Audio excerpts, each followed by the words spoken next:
Good morning. This is meteorologist and master's student Allison Krantz with the Great Basin Fire Potential Briefing for Thursday, June 19th, 2025. Looking ahead at the fire potential impacts, today we will be hot with gusts up to 40 miles per hour across Nevada and Utah, with a few areas of gusts up to 50 miles per hour, primarily along the Sierra Front and in a central section along the Nevada and Utah border.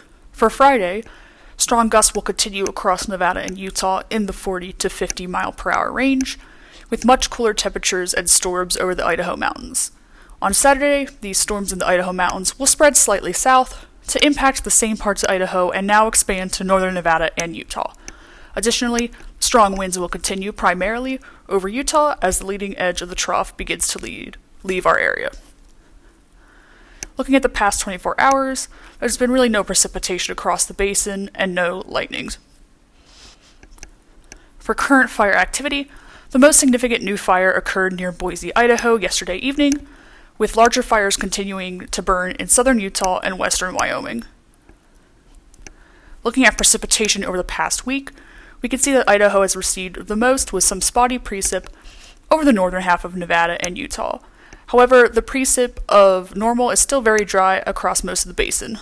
Only southern Nevada and southern Utah having areas where they are significantly above normal.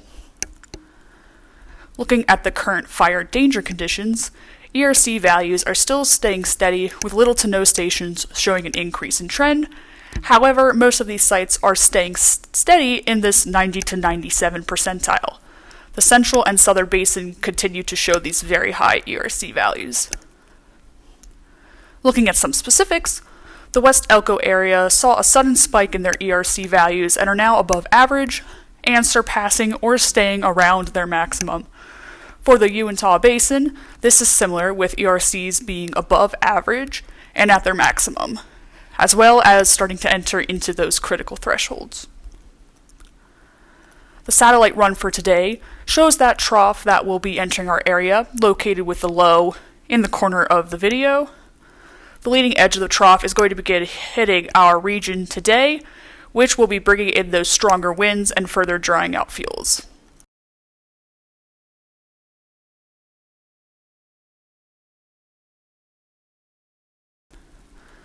Today, winds will begin to hit the basin with this leading edge of the trough as it enters into the area. This has led to wind alerts being triggered for western Nevada, most of Utah, and some central Nevada areas along the Utah border. Today's afternoon wind gusts will be strong across most of the basin, with the highest pocket located in northwestern Utah and along that central area of the Nevada and Utah border. These strong winds will be accompanied by relative humidity values in the single digits. Friday, precipitation will be entering the area with the trough in northern Idaho, and strong winds will be on tap across most of the basin. Wind triggers will be situated across most of Nevada and Utah, as well as western Wyoming. Idaho will begin to go from low risk to little or no risk as they receive rain. Friday, the winds will be at their peak in spatial spread across most of the basin. These strong winds will again be accompanied by single to near single digit relative humidities. Saturday, the trough is now more centered over the basin, with the leading edge and its accompanying winds located in western Utah. More precipitation will be forecasted for Saturday across northern Utah, with some portions of southern Idaho, and then northern reaches of Nevada and Utah. This trough will also lower temperatures significantly, which will help improve more zones into low or little to no risk in Idaho and Nevada. Saturday, as that leading edge of the trough has primarily moved past, the winds will only be continuing in Utah. Now that the trough will be centered over our area, the maximum daily temperatures will be cooled down significantly, with 60s and 70s across the basin. For the 3-day precipitation accumulation, we can see that northern Idaho will be getting the most rain, with some showers in northern Nevada and in central Nevada near the Utah border. Sunday, the leading edge of the trough will be out of our area, with winds a lot quieter. Temperatures will continue to be a lot lower, but no precipitation in Nevada, which will bring those zones back up to low risk. Some showers will continue in northern Idaho. This will also help to keep them in little or no risk between those cool temperatures and some continuing precipitation.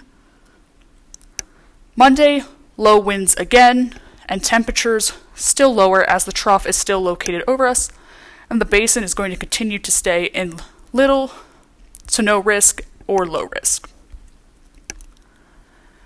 Tuesday will be another quieter day with lower temperatures and higher humidities. However, drier air will start to move over the area again. We're going to see a little bit of increase in that Idaho area up to low risk, but continuing low risk over the rest of the basin.